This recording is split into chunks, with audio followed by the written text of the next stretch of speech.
costuma gerar esse tipo de problema. Aí quando eu vi, já estava na hora e já cheguei 10 minutos atrasado. Próxima vez eu vou de carro, não obstante ser meio quarteirão. Mas eu fui bem devagarinho para não ter problema nesse calor. Sejam todos bem-vindos. Deus nos ampare. E eu vou fazer a oração inicial até para pedir desculpa para os espíritos da minha caminhada fitness, materialmente e obtusa espiritualmente. Querido Senhor Jesus, luz de infinito amor e amigo de todas as horas, entre em nós. Traga a todos nós a bênção do seu amor, para que ele se espalhe e aconchegue em nossos corações todas as pessoas que nos envolvem, que temos responsabilidade. Sendo espíritas, vendo com os olhos das leituras e do aprendizado da terceira revelação, cabe a nós ser o facho que ilumina a senda daqueles que estão sob a nossa tutela, mas que, acima de tudo, estão sob a sua tutela.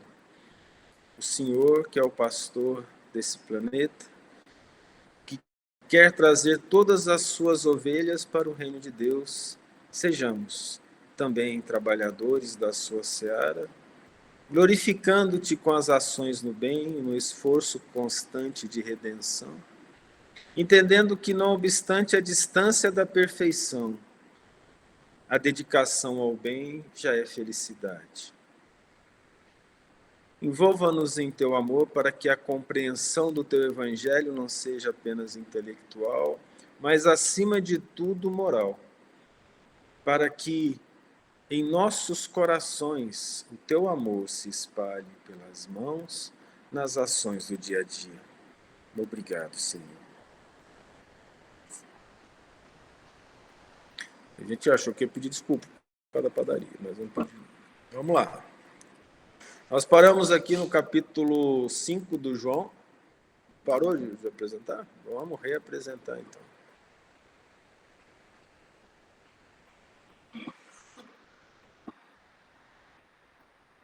Então?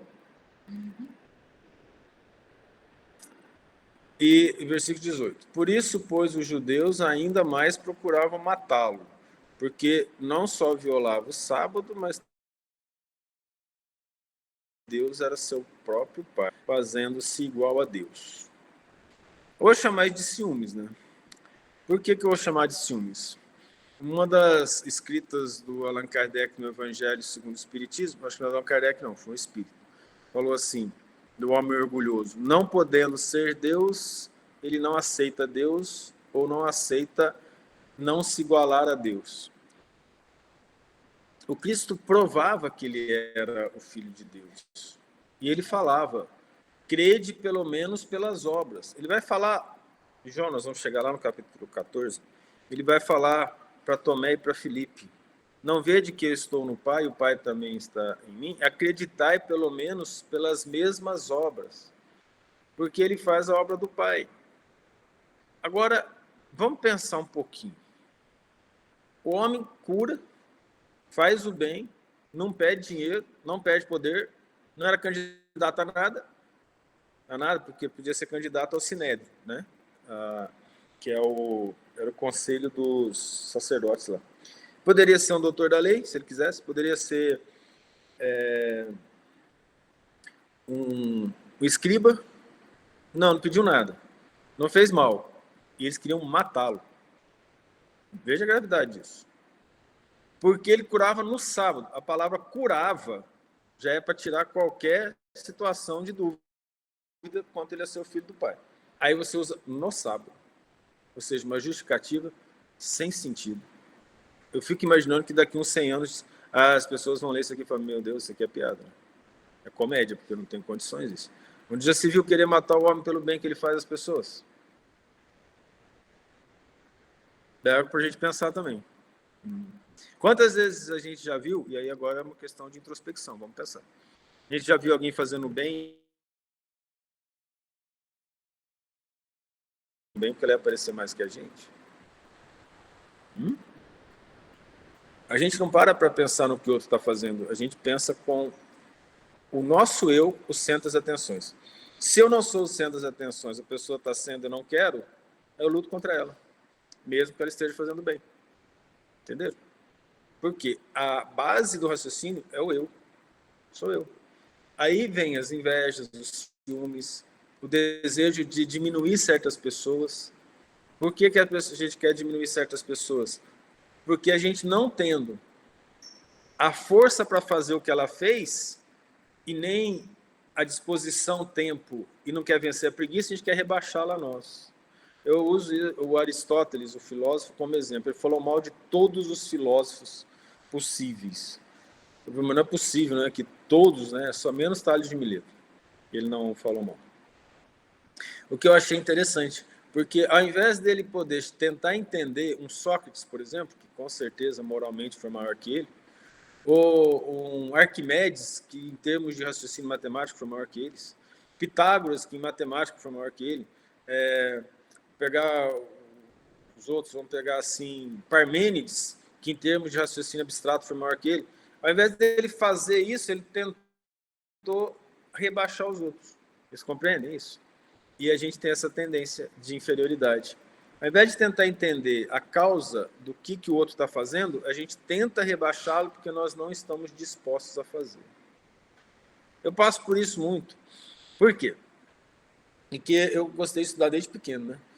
E aí eu saí para estudar, fui para o mundo, assim. Eu achei que eu não ia sair da cidadezinha onde eu morei. Ela era tão pequena e tão arraigada que até eles levavam as pessoas para a Inquisição na fogueira, quase. Mas era tão arraigadazinha. Eu achava que eu nunca ia sair de lá, né? Aí eu acabei indo para o mundo. Coisas que a gente não esperava. Fui fazer pós-doutorado no Japão, nos Estados Unidos. Tive a oportunidade de fazer 2 mestrados, doutorado, fazer outros cursos superiores. Passei a vida estudando.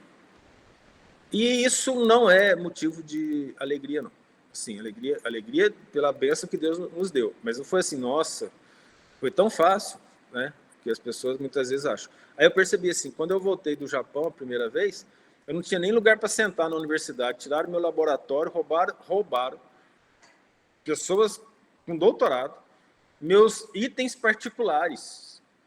E eu não tinha onde ficar quando eu voltei. Aí eu entendi que eles acharam que eu fui tirar férias. Porque eles falaram, não, já foi para o Japão se divertir. Gente, foi trabalho de madrugada, trabalho constante, não parava de trabalhar. Cheguei até mais doente de lá, de tanto trabalhar. Mas na cabeça das pessoas, elas entendem aquilo como se fosse algo que me elevaria em termos, se fossem elas, que eu deveria ficar soberbo com aquilo. Eu voltei mais humilde, triste com o nosso país, né? Tinha reagente, para vocês terem uma ideia, eu pedi um reagente uma vez para fazer um trabalho no mestrado. Não teve jeito, porque ele ia demorar 1 ano para chegar, custava $2.000. Não dava para fazer, eu tive que mudar meu projeto. Esse mesmo reagente, quando eu estava no Japão, eu falei num dia à tarde assim, para o chefe do laboratório, eu falei, olha, acabou o reagente, e eu tenho que fazer experimento amanhã. Ele falou, amanhã cedo está aí. Eu juro que eu pensei, pago para vir. Não devia ter pagado, porque no outro dia cedo, 8 horas da manhã, o cara estava entregando na minha mão um reagente de $2.000. Aí eu vim de lá assim com uma dor no coração, querendo trazer para cá um tanto de coisa. Só para vocês terem ideia, nós conseguimos lá aparelhos de alta tecnologia doados pela universidade. Aí eu trouxe para a universidade, falei para eles, é só pagar o trajeto. É só botar num container, colocar no navio e trazer para cá. Nunca consegui trazer. Sabe por quê? Porque eles acharam que aquilo ia dar muita notoriedade a mim. Eu falei, pode tirar meu nome. Traz só para os alunos, para as pessoas pegarem. Nunca trouxeram. Foi jogado no lixo. Mas fala, nossa, o Japão é bonzinho. Não, é porque lá não tem espaço. Esse material para jogar no lixo paga. Então, se eles doassem para a gente, eles não pagariam. A gente só teria que pagar o trajeto. Olha que coisa estranha. Aí eu fui ver assim, os trabalhos dão problema. Tanto é que o meu tem problema de saúde por excesso de trabalho. Desequilíbrio, tá? As pessoas, elas veem o que elas querem. Ao invés delas falar, nossa, ele trabalhou para conseguir as coisas, eles ficam tentando rebaixar a gente, dizendo que não é nada. O tempo todo. É impressionante isso. Chega a ser desesperador. As pessoas dizendo, doutorado não é tão importante. Uma vez um professor falou isso no colégio. Ele falou assim, doutorado não é importante não, né? Gente, eu já fui professor de obsessor, né? Não dou conta de ficar calado o tempo todo. Eu falei, não. Principalmente para quem não tem. Então, é coisa complexa isso. Por quê? Eu me citei de exemplo, que é a melhor maneira. Mas vou dar um exemplo mais simples. No grupinho tem um menininho que é bom de bola. Tem até dó das canelas dele, que os ruins de bola dão canelada nele. Tô errado? Bate nele por quê? Porque ele tem uma habilidade. Entende a questão? Você quer ver uma coisa? Para vocês terem ideia. Os melhores alunos da sala normalmente ficavam sozinhos, porque ninguém queria ser amigo deles. E eles se esforçavam. E muitas vezes eu ouvia a pessoa, nossa, ele nem estuda e tira nota. Foi impossível. Impossível. Só se ele tem lembrança de vida passada. Não tem jeito. Ele estuda, sim. Mas eu não vejo estudando. Ué, você mora com ele? Sabe que hora que ele estuda? Vai que é no banheiro. Vai que numa diarreia lê um livro. Entendeu? Então, ele não sabe. Então, nós ficamos arrumando desculpa para rebaixar os outros. Por que eu falei tudo isso? Se é que vocês estão me entendendo aí, quiser tirar alguma dúvida. Olha o que eles estão fazendo com Jesus. Não podendo igualar ao Cristo, que curava e fazia o bem, tentavam rebaixá-lo a ponto de querer matá-lo. Vê se isso não é uma base da nossa inferioridade que nós mesmos temos. E aí nós temos que pensar, lá naquela época, a gente estaria como discípulo do Cristo tentando matá-lo também, porque não era igual a ele. É algo para a gente pensar. E hoje? O quanto que os ciúmes atrapalha a minha vida, os ciúmes do meu irmão, a ponto de eu querer fazer mal para ele, mesmo em pensamento. Porque foi isso que nós fizemos com Jesus. A pessoa apareceu mais que eu, teve notoriedade por uma coisa ou outra. Ele trabalhou. Vocês acham que Deus deu para ele as coisas? Aí as pessoas costumam dizer isso. Eu comecei a ficar muito bravo com umas coisas assim. Nossa, como você é inteligente.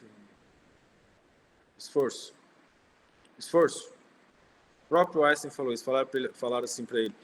Nossa, que inspiração. Ele falou assim, 99% de suor, 1% de inspiração. Para Pasteur, eles falaram para ele, você teve sorte. Ele falou, toda vez que a sorte me procurou, ela me encontrou trabalhando.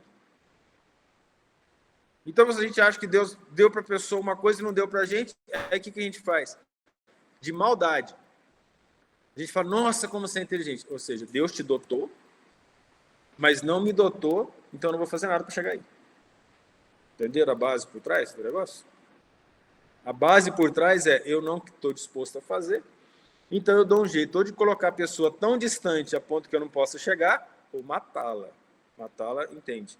Fazendo mal, mandando vibrações pesadas. Vocês compreendem? Então, aquele que trabalha aqui na Terra, ele ainda tem que suportar a perseguição dos que não trabalham, que é o que esse versículo está mostrando para a gente.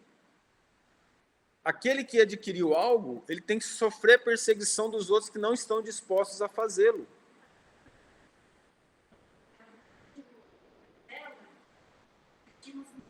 Tinham problemas com ela. Ela trabalhava, fazia o trabalho dela, ela era coordenadora de loja, só que essas meninas tinham ciúme dela.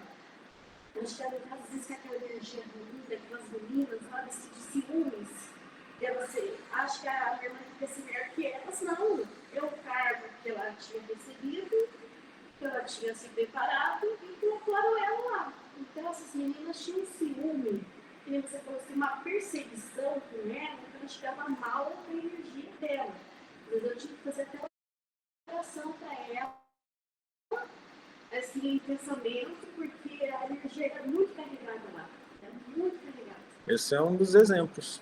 É interessante isso. Muitas vezes a pessoa recebe um cargo que ela traz com ela, uma pós-graduação, um estudo, uma expertise que os outros não fizeram. E a pessoa é perseguida, porque ela se dedicou. E a gente, então, o que a gente quer dizer com isso? Nós não chegamos até onde você chegou, então você é culpada. Ou seja, igual a nós, ou não seja melhor que nós. Você entende? Tem uma história que é interessante do oeste americano, que os chineses foram para lá trabalhar, né? Você já ouviu falar dessa história? Nas minas, nas ferrovias? Desbravamento do oeste, os chineses foram trabalhar. Os chineses eram obedientes, trabalhavam rápido e faziam as coisas certinho. Aí tem uma historinha que fala que o chinês foi trabalhar numa mina. E lá os mineiros americanos, eles tiravam um carrinho de detrito durante a manhã e outro à tarde. O chinês chegou lá e tirava 2 de manhã e 2 à tarde. E ele era menor que os outros. Aí o chefe chegou e falou, olha, vocês vão começar a tirar 2 de manhã e 2 à tarde, porque se os chineses estão fazendo isso, vocês também podem fazer. Aí eles mataram os chineses e falaram, tá vendo? Morreu de tanto trabalhar. Entendeu a história do negócio? É uma história. Porque aí mantiveram o status de trabalhar pouco. Não é bem isso que tem acontecido ao longo das nossas encarnações? Entende? Ao longo das encarnações. Aí, quando a gente fala que assim, nós precisamos lutar, é que nós estamos trabalhando contra a nossa preguiça de várias encarnações. E muitos ainda sofrem o processo obsessivo de achar assim, para que pressa? No momento que você sabe que você tem que fazer e não faz, aí a questão passa a ser erro com consciência. E aí fica mais difícil porque a gente acaba ficando na mão dos obsessores. Então, o trabalho constante de renovação é gratidão a Deus. Nos deu. E no momento que nós entendemos isso, cabe a nós efetivar um trabalho constante de renovação íntima. E eu não preciso ficar triste porque eu não fiz antes, porque eu não tinha enxergado ainda. Mas a partir do momento que eu enxergo, aí sim, eu não preciso ficar pensando no passado. Como é que nós enxergamos isso? Aquele que bota a mão no arado e olha para trás não é digno do meu reino, palavra de Jesus. No Velho Testamento, caiu uma chuva de enxofre e fogo sobre Sodoma e Gomorra. Se olhar para trás, se olhasse, a pessoa se transformaria numa estátua de sal. A esposa de Ló olhou para trás e foi transformada numa estátua de sal. Claro que não é verdade. O que de fato acontece? Se você estiver olhando para trás e se apegando ao passado, você estabiliza. Você não anda mais, você vira uma estátua. Compreende? Então é isso que foi dito. Esquece o passado e vamos, a partir de agora, pegar a nossa renovação e transformar em trabalho pelo bem. É isso que o Cristo nos chama. Então nós pegamos esses exemplos do dia a dia para compreenderem o quanto que nós ainda temos isso dentro de nós. Porque nós temos um problema grave na interpretação das escrituras e das leituras. A gente acha que é para os outros. E a gente olha e fala assim, eu não sou assim. E se não fôssemos, não estaríamos aqui. Então, o mais importante da interpretação das leituras é o que é que isso fala aqui dentro. O que eu faria? Eu seria um fariseu perseguidor do Cristo ou eu seria um discípulo do Cristo? Hoje. Se eu fosse discípulo do Cristo, eu seria um invejoso? Porque um apóstolo traiu o Nosso Senhor. O outro negou 3 vezes. E o resto debandou quando pegaram Jesus. Junto com eles. Então, esse exemplo mostra que Jesus não só perdoou a todos, como confiou em todos, mesmo cheio de defeitos. Ele capacitou, ele deu a oportunidade de capacitar aquelas pessoas para fazer o trabalho dele, mesmo eles tendo errado no começo. Nós erramos e temos errado. A questão é continuar trabalhando pelo bem, fazer como Emmanuel ensinou. Mesmo com os joelhos desconjuntados, continua trabalhando em direção ao Cristo. Não para. Temos que trazer esses exemplos para o nosso dia a dia e não ter medo de olhar para dentro de nós. Podemos ter um bate-papo aqui sobre psicologia do espírito? Eu peço, mas eu já sei que vocês vão aceitar, então tá. Não tem problema. Vou considerar que todo mundo falou sim, então a pergunta foi retórica. Certo? Eu tenho que... Você trouxe Conduído? Não, eu peguei do Manuel. Pegou no Manuel? Vamos ver se ele não vai dar problema. É só você deixar o volume. Eu zerei o volume dele aqui. Aí quando entrar no 0 de... Eu só tenho um problema aqui. Eu preciso receber. WhatsApp, eu te mando o link. Você lembra do número? Eu te mando aqui. Enquanto isso, vocês podiam conversar comigo, né? Falando. Esse daí é qual?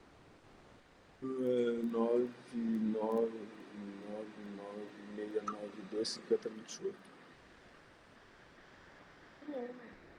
Esse aqui não é. Esse aqui não é. Esse é o novo. Você conversou com as pessoas. Não, ele pegou os dados do telefone. Mas você.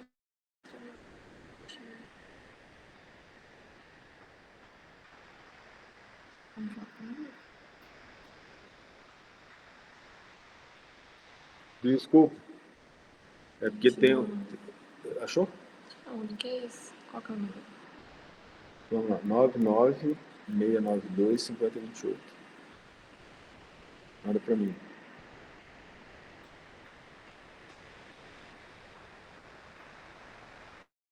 Ninguém quer falar nada aí, não? Oi? Aqui, se não puder. Vida aí. Pode matar. Não, Pode matar. mas não tem WhatsApp. Ah, vou te mandar pela mensagem.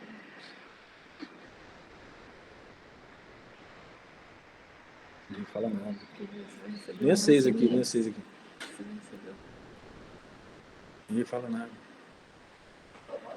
Sem comentários. Vamos olhar o esquema.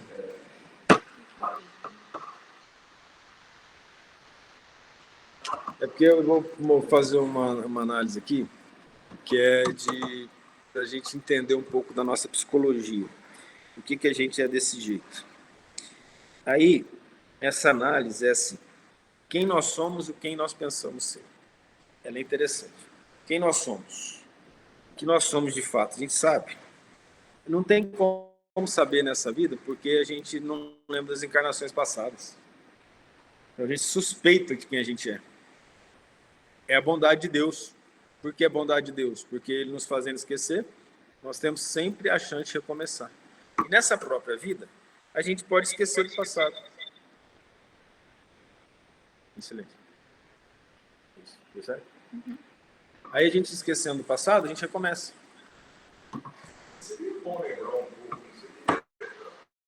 Não suporta. Não suporta isso. A gente não suporta. Acredite. É muito difícil. Você quer ver? Tem coisa que você fez no passado que você não suportaria lembrar? Nessa vida? Né? Fica. Aí você imagina se você assassinou uma pessoa que hoje é seu filho. E por que você vai lembrar só das coisas boas e não de todas? Entende? Não tem muito o que fazer. Você acha que todo mundo tem capacidade de enxergar que você foi assassinado pelo seu pai e continuar vivendo na boa? Entende a questão? Eu conto o caso do seu Elias Barbosa, um psiquiatra de Uberaba, que trabalhou com o Chico. Eu falei, eu sempre conto o caso dele dando a palestra. Né? Ele falou, não nos enganemos, meus irmãos. Todos nós fomos assassinos e assassinas, ladras e ladrões, prostitutos e prostitutas no passado. Não nos enganemos. Ele falou isso. Tinha 19 anos. Nossa, eu fiquei bravo com ele. Eu não fui isso, não. Hoje eu assino embaixo com ele e ainda reconheço firme. Porque se a gente não fizer uma análise profunda dentro de nós, a gente vai achar que a gente é perfeitinho. E aí é que está a questão. A questão é o seguinte. Um eu, essa pessoa bonita aqui é um eu. Eu não coloco magrinho por causa que eu sou gordinho, não. É por causa que a minha professora de... Melhor mudar isso aqui. Tá parecendo uma galinha. Minha professora de artes falou assim, até para desenhar um hominho, vamos pelo menos colocar as perninhas nele. Aí ficou assim. Esse aqui sou o eu, o ego, o indivíduo. Tá? E eu me vejo como quem eu sou. Então fale de você para você mesmo. Você já viu alguma pessoa falar alguma coisa de você, você pensou, mas eu sou assim? Aconteceu isso já? Eu assim? Mamãe me achava tão lindo, maravilhoso. Eu sou assim. Não, pelo menos a mãe de vocês. Então essa é uma coisa interessante. Esse é o eu. Eu sei quem que eu sou? Não tenho muita ideia, não. Por isso que lá no Livro dos Espíritos está dizendo Uma das formas de crescer para chegar a Deus e se autoaperfeiçoar. Um sábio da antiguidade vos disse: conheça-te a ti mesmo. Eu crio uma pessoa diferente, na qual eu manifesto meu pensamento sobre essa ilusão.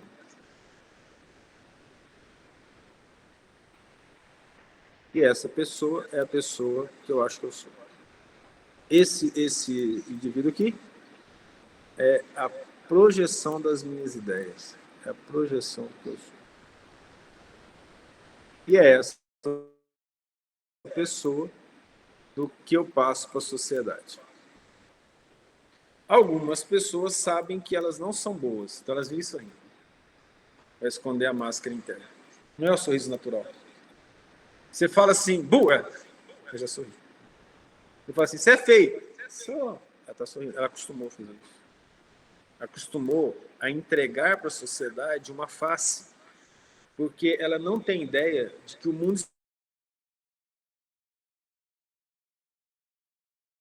Para nós aqui é outra história.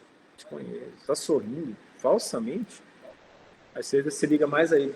Por quê? Porque você baixou a vibração de falsidade. No livro Nosso Lar, André Luiz repete várias vezes, diferentemente dos preconceitos e das formalidades da Terra, aqui o abraço é natural, o cumprimento é natural, as conversas são naturais. E fala várias vezes no Nosso Lar sobre isso. Por que ele chama atenção disso especificamente? Para evitar a hipocrisia. Ora, aquele que mostra uma coisa que ele não é, ele deve ser chamado hipócrita. E Jesus falava, hipócrita, raça de víboras. Daí eu vou precisar concluir que o eu é hipócrita. A não ser que você não tenha máscara.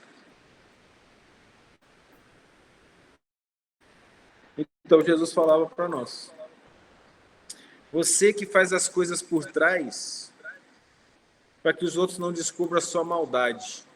A gente já fez isso, né? Porque uma vez o Divaldo na palestra falou assim, nós podemos fazer tudo de errado e a gente fica bem com a gente mesmo, até que alguém descubra. E aí quando a pessoa descobre, a pessoa fez o erro, ela tenta inverter. Ela tenta jogar para aquele que descobriu sendo errado. Porque aquele que descobriu a jogou para a realidade. E aí Jesus falava, raça de víboras. Tem outro significado também.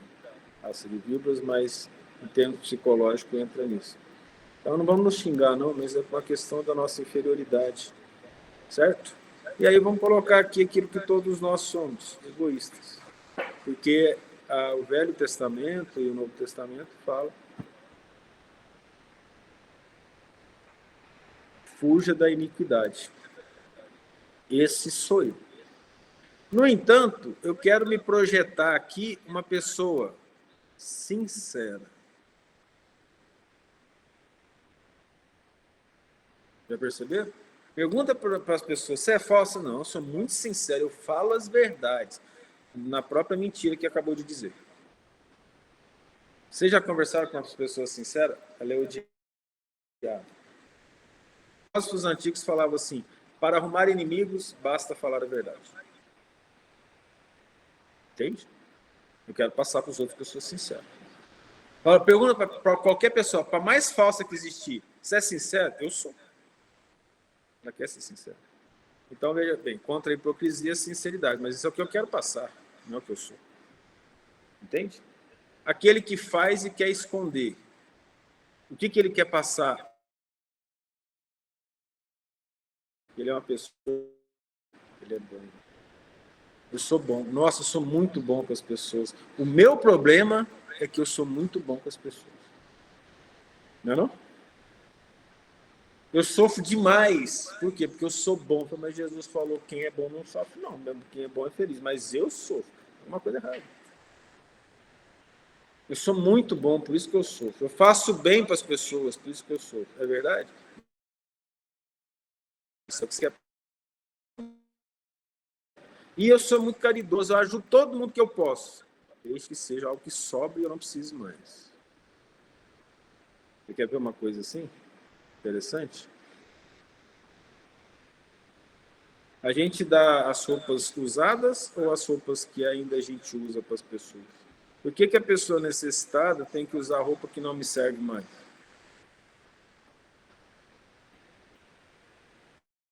Tem a brincadeira do pão velho, né? A pessoa pede, tem pão velho aqui? Eu falo, não, pão tá novo, passa amanhã que eu deixo envelhecer para você. A gravidade disso. Porque a gente quer dar para os outros o que nos sobra, o que não nos faz falta. E a gente diz, eu sou muito caridoso. Eu vi uma pessoa que me disse, ela me disse assim, as palavras dela, eu gasto 2.000, 2.500 final de semana no bar. Depois disse assim, eu sou muito... Um mês eu dou 100 reais por espírito. Eu ouvi isso, a própria pessoa falou isso. É claro que eu acho que ela não associou, né? Porque foi momentos diferentes. Né? Mas ela falou, então, eu sou muito caridoso. Todo mês eu dou 100 reais por 100 espírito. Não, graças a Deus, ainda bem, continua dando 100 reais por 100 espírito. Mas eu estou falando de outra análise profunda do nosso eu. Então, eu quero que as pessoas me vejam como essa pessoa amarelinha aí. Que é a projeção do eu. Isso nós vamos chamar de máscara social. Mas eu faço isso consciente? Não muito, eu sou treinado a fazer isso. A pessoa visita sua casa, sua mãe sorrindo, seu pai sorrindo, vai embora, ai, não suporto aquela pessoa. Nós somos treinados a fazer isso. Ai, fulano vem aqui em casa, meu Deus do céu, fala mal até a pessoa chegar, oi, como você tá, quanto tempo? Aí na hora que vai embora, volta mais vezes. Ninguém viu isso acontecer, né? Nós somos treinados a ter essa máscara. Nós fomos treinados a ser hipócritas. Nós treinamos os nossos filhos a serem assim. Ó, filho, sorri, sorri, as pessoas olhando, parecendo pinguim de Madagascar, né? Sorri assim, sorri assim. Então, essas questões aqui que eu trouxe para nós, tá lá naquele versículo. Eu era verdadeiramente bom, amando a Deus, ou o fariseu queria matar Jesus, ele era o quê? Por dentro, o eu queria matar. Mas existia uma máscara social. Vós, fariseus hipócritas, que oram nas esquinas para serem vistos, mas são devoradores de viúvas. É o que nós estamos falando aqui. A questão é, o quanto eu sou assim? Nós não estamos aqui para jogar todo mundo para baixo. Não, nós somos assim. A bênção é, eu não vou ser mais. E outra, eu não vou deixar de ser amanhã, porque tem quantos séculos que eu sou esse bichinho amarelo aqui? Quantos séculos? Agora eu vou começar a trabalhar para não ser mais. Que deve ser feito. Como é que eu faço para fugir disso? Nosso Senhor disse, basta o seu dizer sim, sim, não, não. O que passar disso é de procedência maligna. Veja coisa interessante. Não é, não sou a favor. As pessoas odeiam quando fala isso.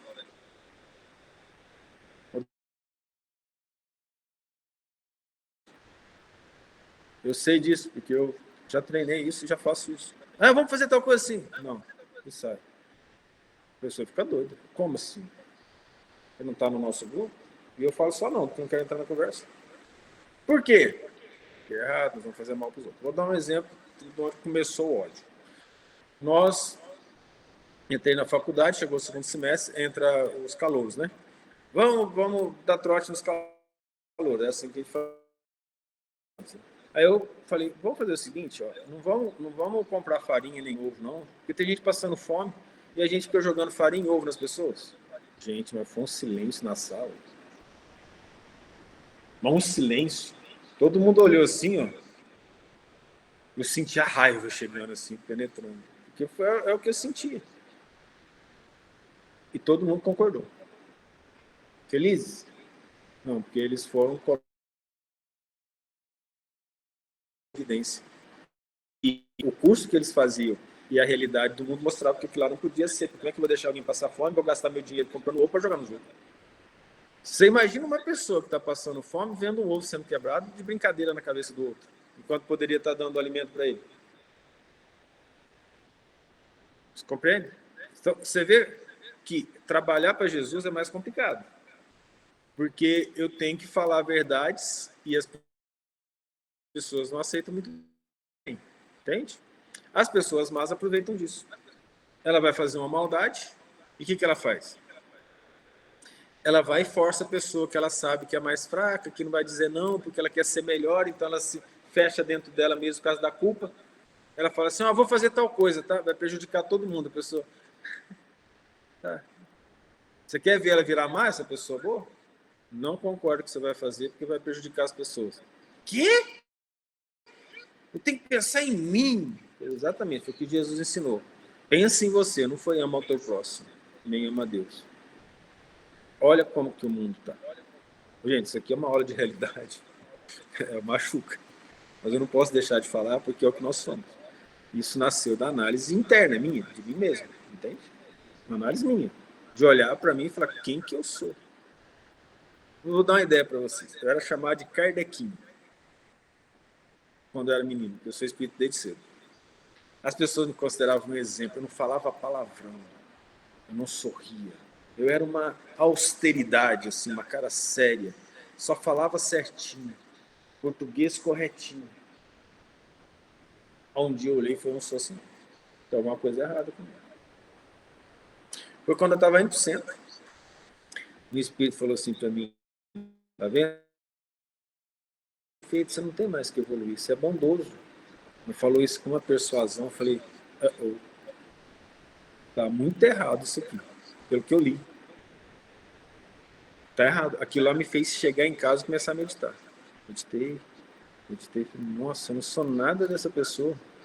Essa pessoa que está lá no centro, bonzinho, eu não sou assim não. Eu tenho violência íntima, eu sou maledicente, eu uso Jesus para poder fazer as minhas vontades, que os outros façam a minha vontade.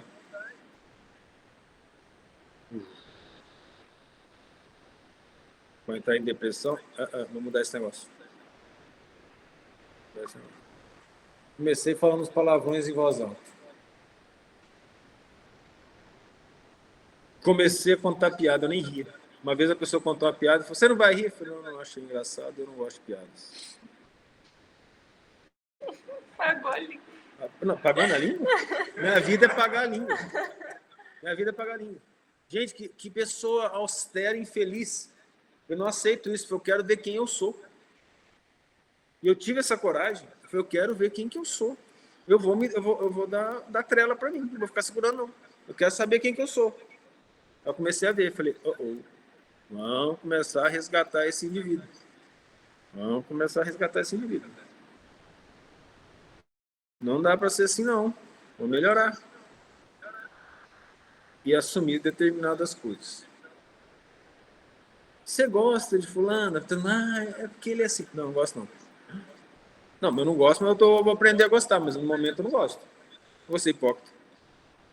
Entendeu? É difícil fazer isso. Porque a gente quer falar o que é certo, mas lá dentro nós não estamos sentindo, isso é hipocrisia.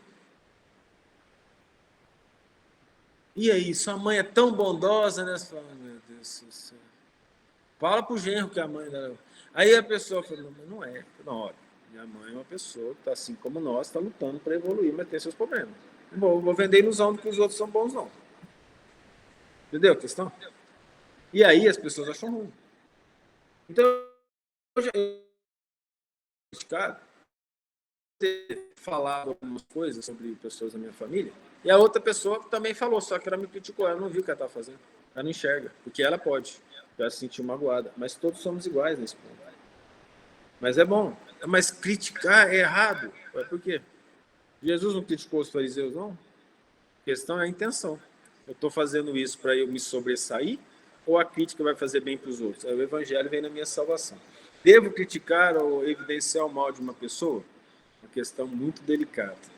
Se o que ela faz afeta muita gente, é seu dever evidenciar os defeitos dela.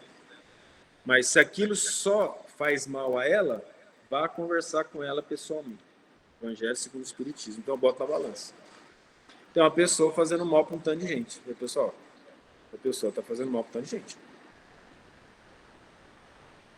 É preciso. Chegaram para mim um dia e perguntaram, o que você acha de fazer estágio em tal lugar?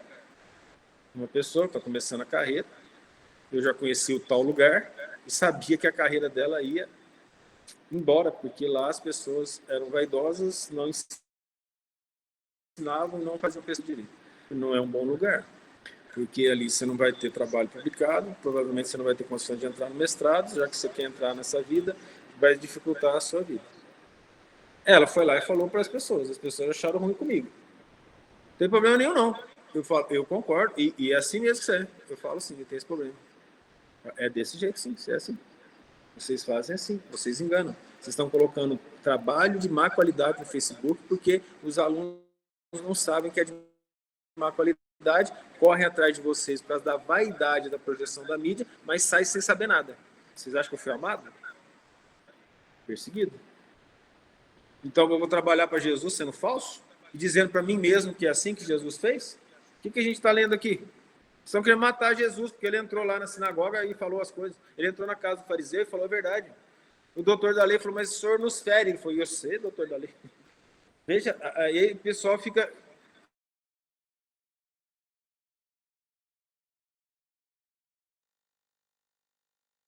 Da nossa concepção, o Cristo não fez nada de errado.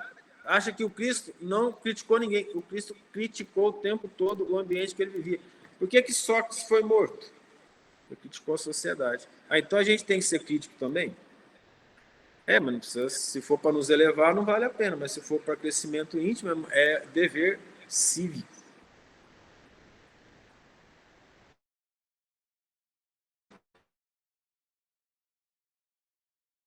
Fere bastante. Por quê? Eu tenho que encontrar comigo mesmo. Entende? É olhar para dentro de si. Aí nós vamos ver quem a gente é. Aí nós vamos lembrar A Visita da Verdade. Lembra? Será que eu tenho aqui? Eu acho que eu tenho Jesus no Lar aqui, ó. Vamos terminar o nosso estudo, que esse é um estudo bem, vamos dizer assim... Aqui eu tenho. Jesus no Lar, eu vou abrir aqui, A Visita da Verdade. Vamos terminar com ele, eu acho que é a lição 25.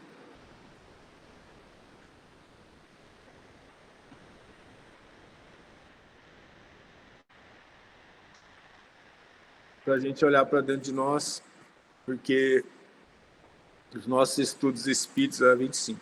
Os nossos estudos espíritos não podem deixar de nos fazer crescer. 25, tem 50. Olha a pedagogia dos espíritos. Você já abre no meio, Visita da Verdade. Entenderam a questão? É tudo tão perfeitinho, né? Vamos lá, Visita da Verdade.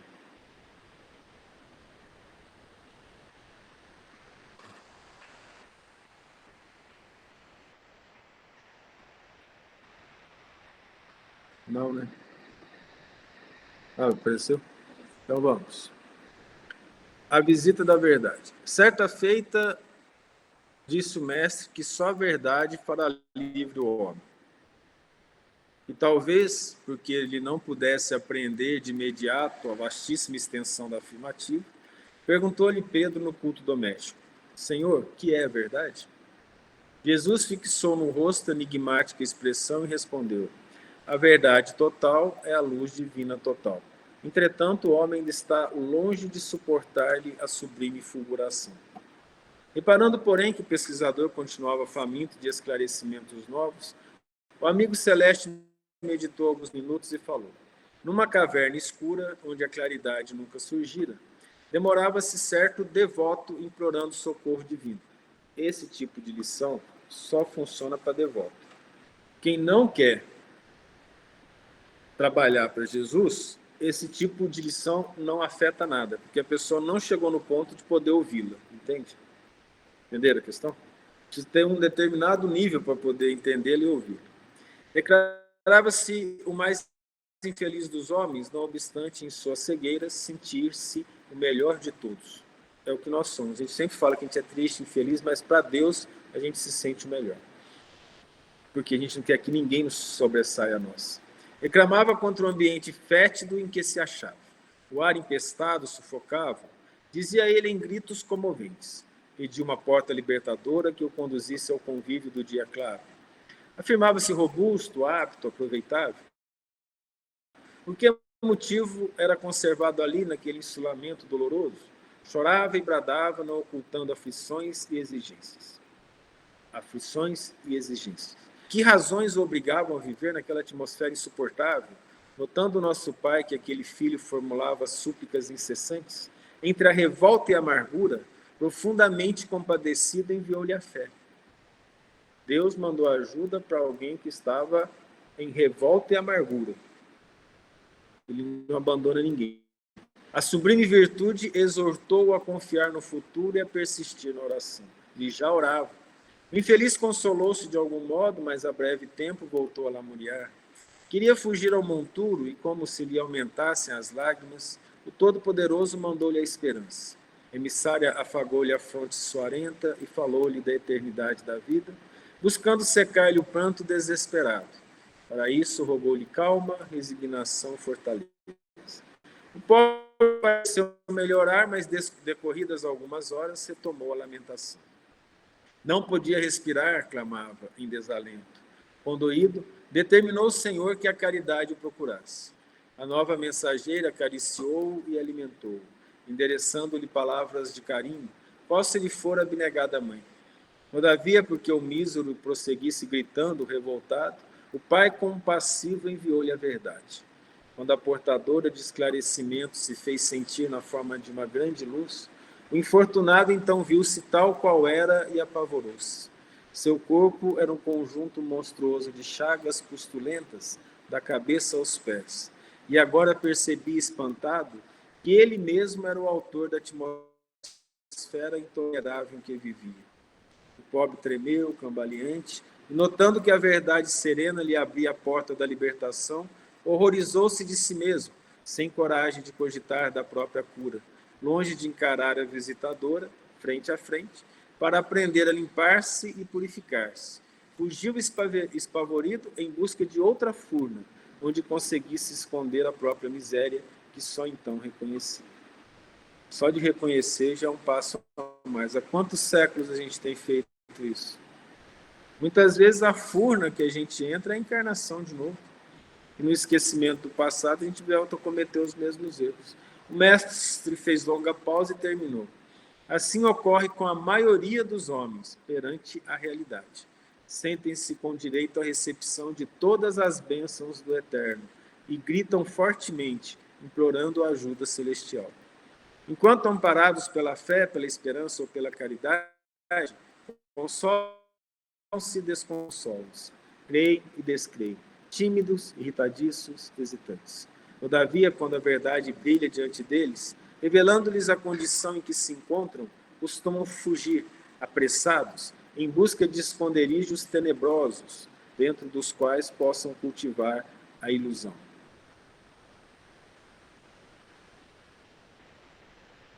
Eu tenho consciência que nem todo mundo estava preparado para essa lição.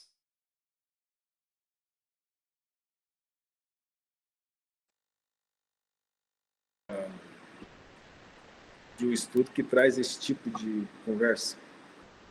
Mas para todos nós que recebemos isso, é melhor a gente não procurar outra furna, mas enfrentar a verdade, não obstante a dor profunda que isso nos causa, que é a dor de encontrar a nós mesmos.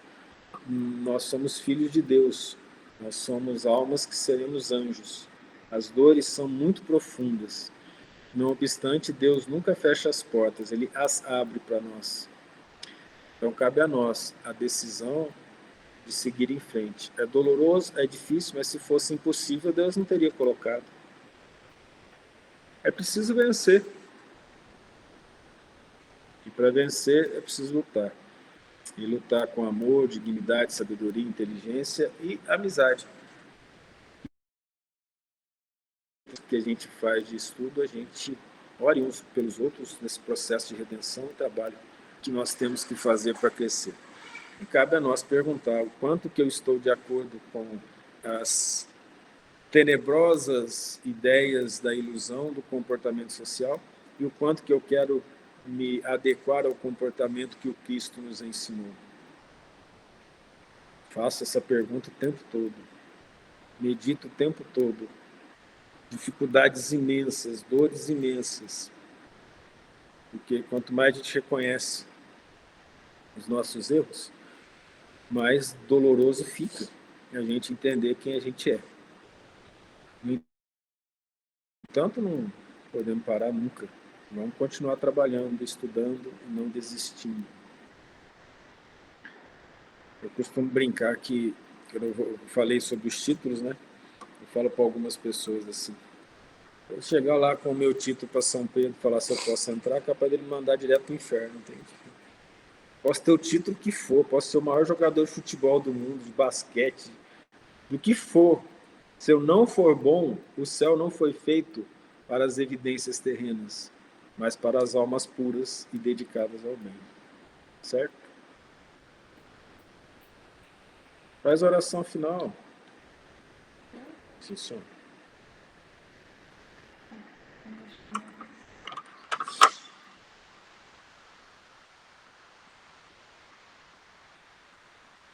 Mestre Jesus,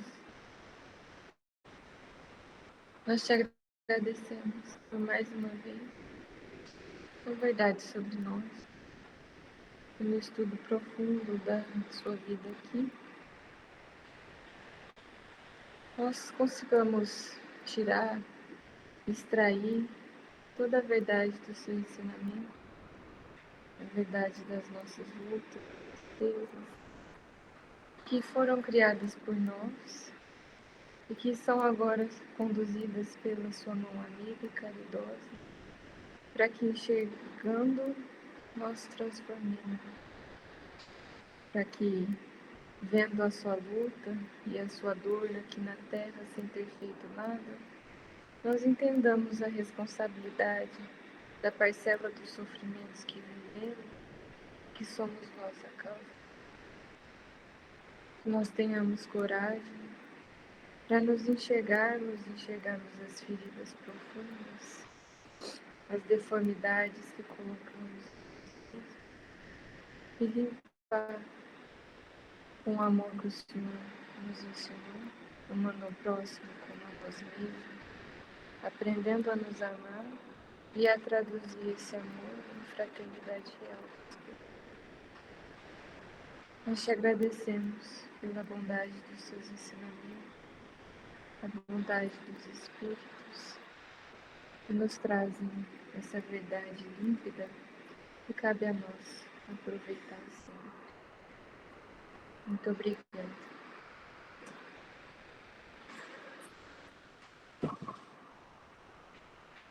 Tchau. Até mais tarde. Tchau, fique com Deus. Até a próxima.